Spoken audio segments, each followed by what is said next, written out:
we try so hard to calculate where we're going by where we've been that we miss the magic of what could be. And that is just the ego's way of showing itself to ourselves. This idea of identity, that we pretend to be this thing, and by pretending to be this thing, we create all these weird beliefs and these potentialities based on past experience. And it's really funny because, like, as you're going through, like, some type of meditative practice where you're trying to become more and more aware of your ego and yourself and your identity and everything, the ego becomes obnoxiously apparent.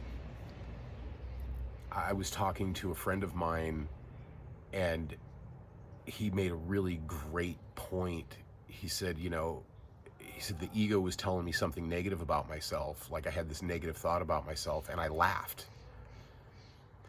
And he's like, who in the fuck was it that was laughing? And when you go into this kind of stuff, that's one of the things that pops up.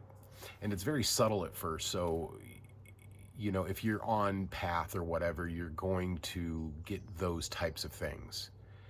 And it's just the ego's way of saying, look at how ridiculous I am. So him and I talked for a while about it, and we both came to this conclusion that the ego, like, secretly wants you to awaken to yourself, right? And then that's where some of the madness comes in, because then it feels like there's two of you and you're at, like, some type of war. You're like, well, there's the real me that makes the decisions, and then there's the other me that tells me I shouldn't make those decisions, that I can't possibly win. So here a few years ago, I hurt myself at work, and it ended my career, and it began my ego death. And I relied on people to help me out, and those people bailed. And with good reason. If you're around somebody that was always the provider, and then they're no longer suddenly the provider, they you start questioning the merit of the situation with this person. And so it's a natural thing that human beings do. If things get a little tough, people run. So after I was hurt at work, because of that injury, I got re-injured, and I severely hurt my back to the point where I can't sit for very long. About 30 minutes is my max, but at about 15 minutes of sitting down, depending on the position, it just starts screaming. It's a bit of sciatica, and well, come to find out, I have like 8 herniated discs and severe bone degeneration. And I couldn't hold a job in anything. Like, people will hire you with a disability, but the problem is if you wake up one morning and you suddenly can't walk, or you can't get out of bed, or you're having tremors in your legs because you have so much nerve damage, that job isn't going to be very graceful, right? They have a need, and they hire people to fulfill those needs. And if you can only work 3 days and then you're out for a week, they're not going to be that cordial with you. So I was having a hard time just trying to keep a job, trying to figure out something to do, and to make some type of income.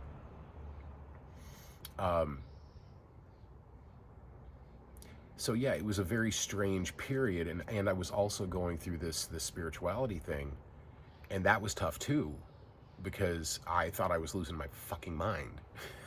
Because technically I was. The old me was shedding away, to leave room for the true me, the me that is beneath it all, that doesn't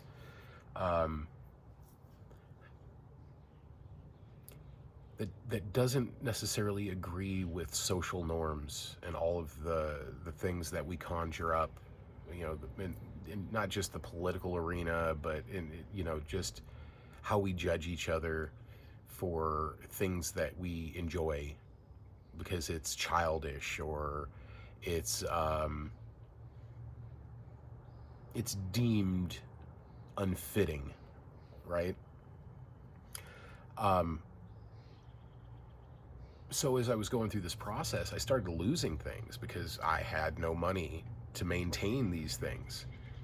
I had to get rid of my car, and, you know, like all sorts of different things. And I had to get a lease because that's what I could afford. And yeah, I mean, and that stuff doesn't really matter. And I learned that that doesn't matter. It's not what you have, it's what you're capable of doing. So I kept plugging along, and eventually I got on public assistance because it was just, you know, I have my son that I'm trying to raise as best as I can, and he needs food and clothing and a roof over his head. But as time went on, my ego rises up, and it's almost ridiculous how obvious it rises up. And hi, buddy. Hi. I'll get you some peanuts in a minute. I swear. Promise. So as the ego rises up, it almost becomes ridiculous. Oh, you're going to fail. You're going to be homeless. You're going to do... And there's a very good chance that might happen because I just got my 90-day foreclosure, you know, yesterday on my house.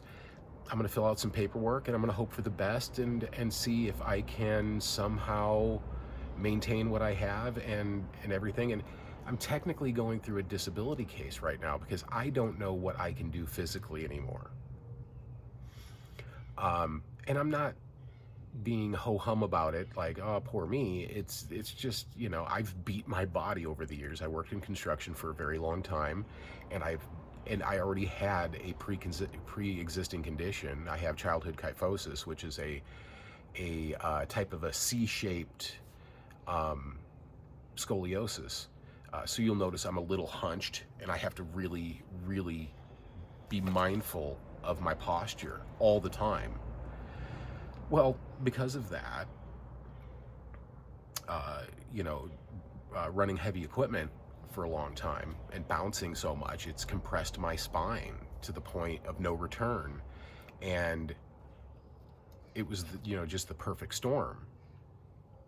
I hurt myself at work with something else that wasn't related to the back, and then the back finally gave out. And that's the way it is. So I have pain all of the time. Like right now, I have pain. I can feel it shooting through my back into my leg. And I have to remind myself, I am not that. I am not the body. And it doesn't recede. It's still there. I recede. The I am recedes away from it. And I've always looked at that as like a blessing of some sort, you know, grace. But like I said, it doesn't go away. And as soon as pain body comes up, the pain becomes excruciating.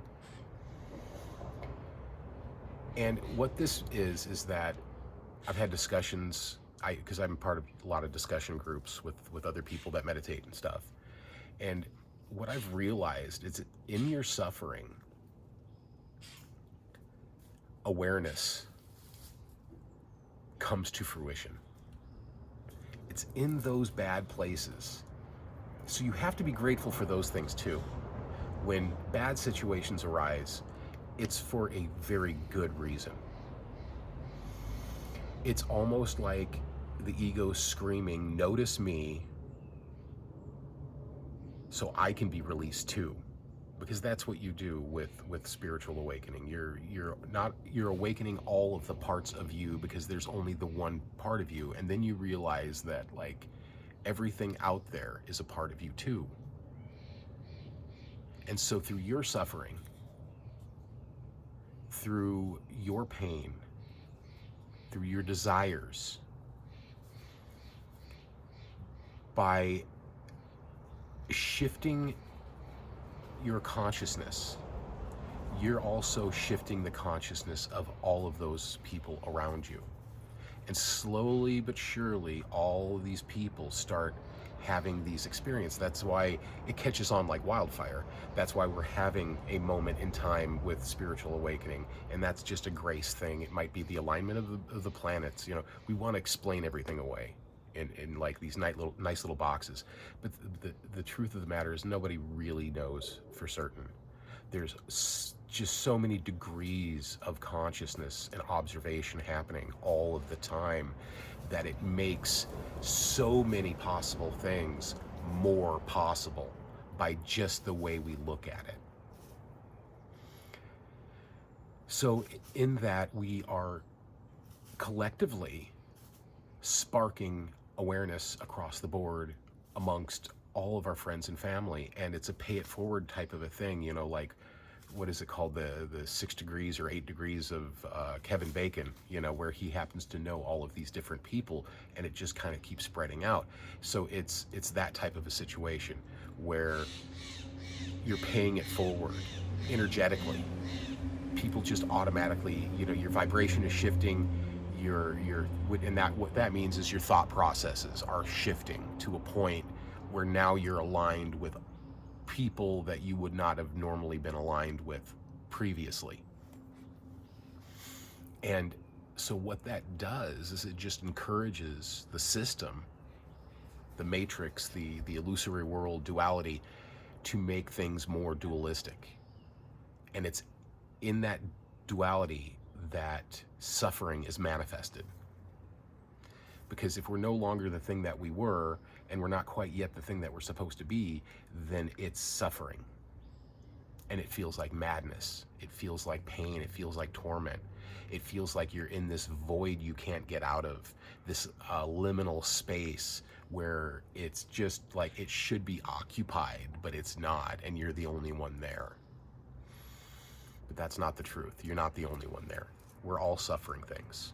Everybody's going through it right now. It's just a part of the nature of what's happening. And I'm not saying that I'm grateful for my situation, because it's scary. You know, I mean, I could potentially lose my home. I could potentially lose the custody of my son. I could potentially wind up, I could wind up sleeping in a park somewhere, you know, and that is scary. But one of the things that I guess caresses the ego is that I'm not addicted to drugs.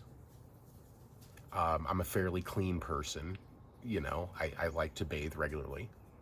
And I have a lot of good people in my life. I have a lot of friends that have offered to help me out. So I don't believe I'm going to wind up sleeping in a park somewhere, right?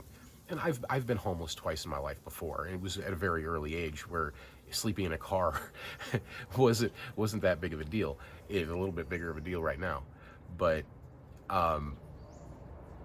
yeah, when I was like 19, I was homeless, and it was I was homeless on purpose. I grew up in a very abusive family. And I ran away, and I lived in my car in northern Minnesota.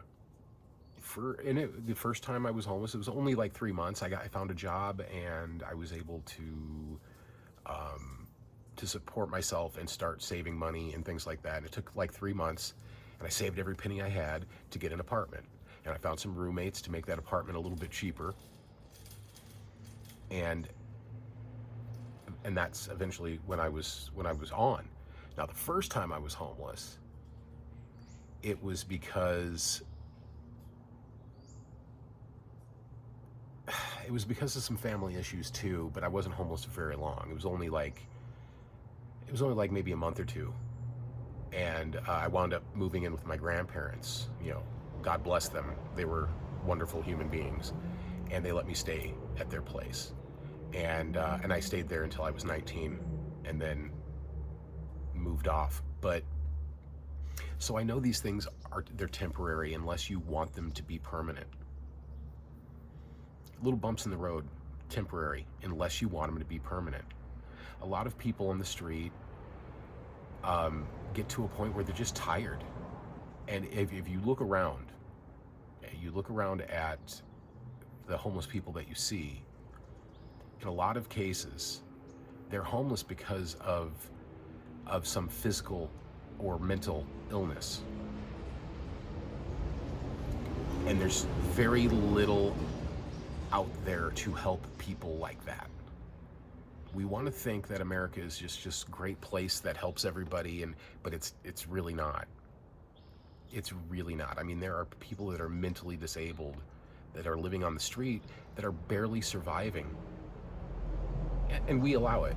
We allow it through the politicians that we vote for, deregulating things and getting rid of programs that really could help people. But, we are a country of pull yourself up by the bootstraps, good little soldiers.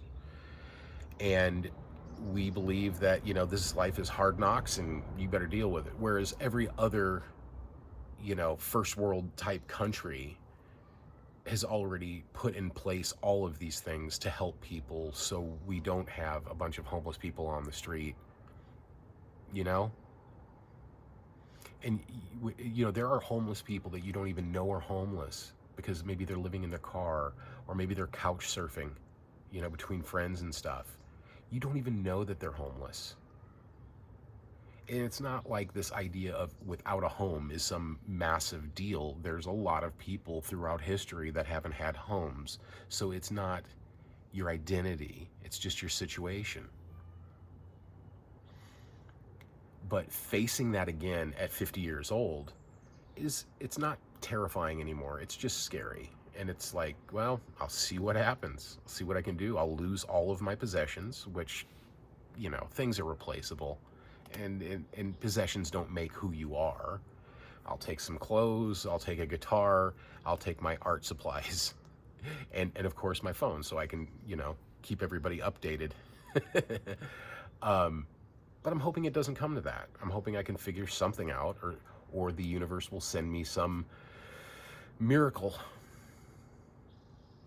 I love my son very much, and I hope that I can maintain a presence in his life. And if I'm homeless, he's going to live with his mom. And because, I don't want my kid on the street with me. And that's probably the best position for him. But I enjoy his company. And that's why I've taken on the responsibility as being his parent. It's not because his mom wasn't available or she wasn't good enough for him or whatever. It's just I really enjoy being a dad. In fact, it's probably the best period of my life, which is hilarious because, everything's falling apart, I lost all of my money. I cashed out retirements and savings and everything to get through my workers' comp case, only to get out on the other side thinking I could do something else and getting hurt again. Que sera, sera, right? Whatever will be, will be. So a lot of this is about not forcing things too much, not pushing too hard, being in the moment. Where am I right now? Well, right now, I'm sitting in my chair on my deck in beautiful Southern California in the San Bernardino Mountains, which is just a majestic pile of dirt sitting on tons of crystal, quartz crystal, right? And I have a river down the street that I can go walk around, and I got another couple trails down that way, and then I can get down the hill if I go that way, and it's pretty quick. I can be back in civilization. So you have to really appreciate what you have at the moment, and that's what gratitude does for you. It says, I am grateful for this moment, always, no matter what I think my circumstances might be. Because the thing is we want to predict the future according to the past. And if I were to predict my future right now according to my past, I would say, well, so what? I wind up being homeless for a few months. I figure something out. I get on disability, or I get some type of like public assistance with housing or whatever, and I have a place, and then I minimize myself because I used to be quite the minimalist. I love just having a bed in the corner and a place to write.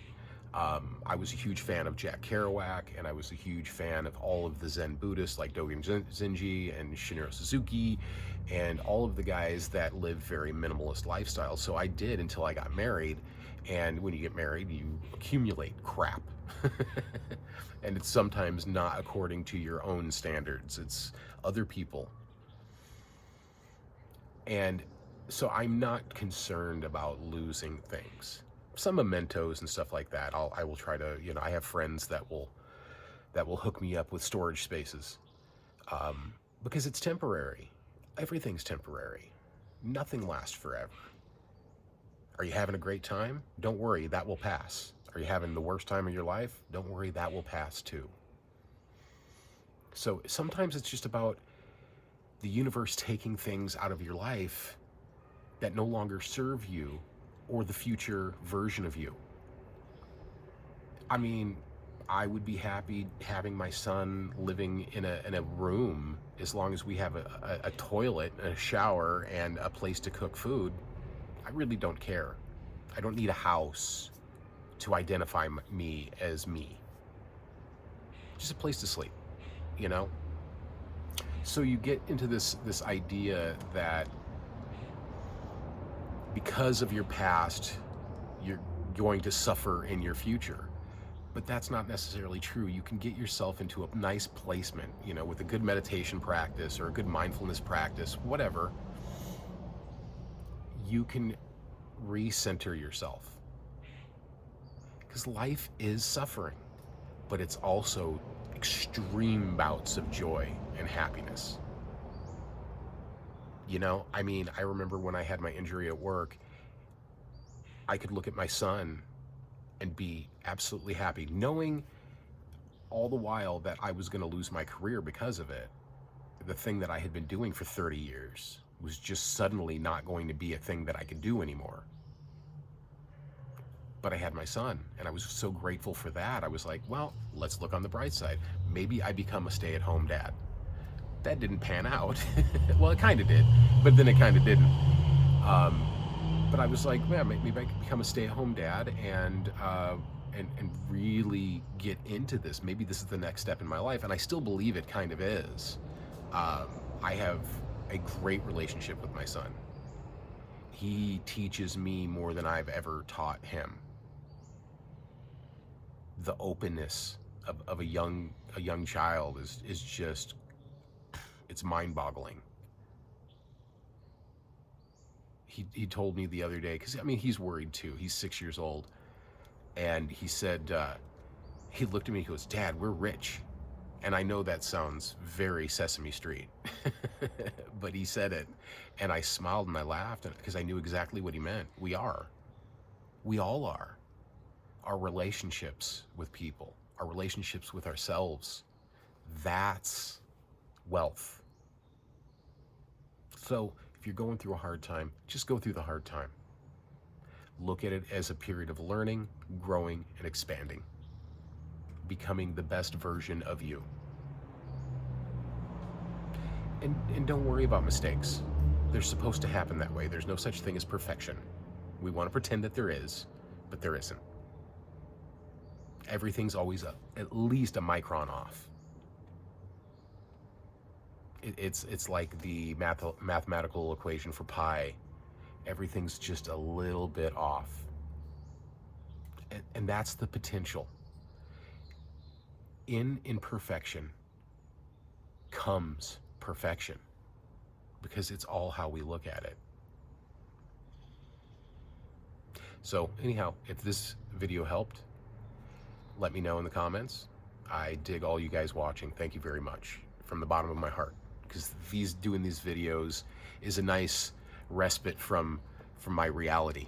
You know, it's a nice, it's kind of a way to keep a video diary, video journal. So I do these for myself mostly to get these things out of my head, these realizations, these understandings, and you know, I figured by default it might help somebody else too. So that's it. It's just sharing. I don't have a lot of expectation for this particular channel. And, you know, there's a part of me too, because, you know, I am 50 and my son is 6. So I'm probably not going to be on this earth forever. So maybe when he's older and he's missing me, he can look back at these videos and go, yeah, that was my dad. I don't know. But it's a nice thought. So anyhow, think positively. Keep it on the up and up. You are a part of Source. I am a part of Source. And Source feeds the little birds in the trees and the little squirrels in the trees. He will feed you too and keep you safe. As always, much love.